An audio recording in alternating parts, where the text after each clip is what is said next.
My story begins in 1997 in Denver, Colorado. Well, not really. I was born in Denver and raised on the East Coast, just outside of Philadelphia, then returned back to Denver to study. I am very proud of my story that I'm creating currently, but I'm also very aware of how my family got here. This story may seem long and convoluted, but that's because, well, it is. To explore how I got here, I need to jump around in history a little bit. I'm going to start off, going back as far as I know, with the paternal half of my family. I was fortunate enough to meet my paternal grandparents, my dad's parents, Bubby Annie and Zeta Max. Bubby and Zeta were Austrian and Polish immigrants respectively. Bubby's parents came to New York where she was born right after the turn of the 20th century. She is the first American-born relative I have.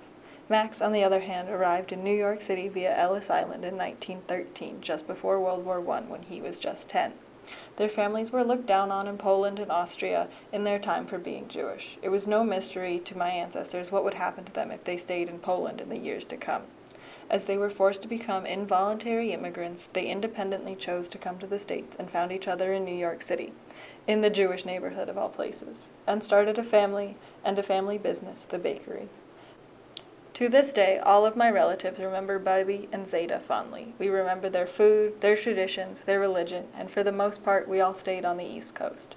My dad's mom's parents were Lithuanian and Russian and Ukrainian immigrants who left after the Russian Revolution. Isaac Sherman was a Yiddish scholar, rabbi by training, and socialist who met Freda Zorn, a Russian-Ukrainian nurse, at her hospital in Philadelphia. My grandparents, the first-generation Americans of my family, thrived through the family bakery and moved from Philadelphia to southern New Jersey to raise a family of their own. Although I wish my family could have avoided persecution without the shift in power throughout Europe, I would not be where I am today. My dad grew up in Princeton, New Jersey, and Philadelphia, Pennsylvania, eventually going to school in Ohio, then moving out west to Colorado to build his career.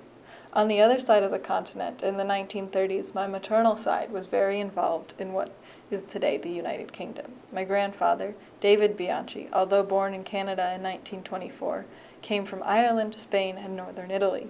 My grandmother, Mildred Whitehead, as purebred English as they come, her family was no royalty, but they weren't poor either. When she was just 3, her family went to Canada in 1924 in search of job opportunities, but returned in 1937, just in time for the Second World War, just as the push-pull theory explains.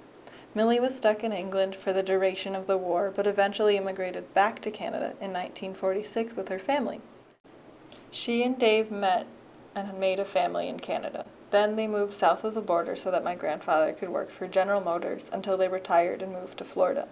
My mom is the youngest of 3 siblings, all born in Canada, and the only one to have moved out of Michigan since.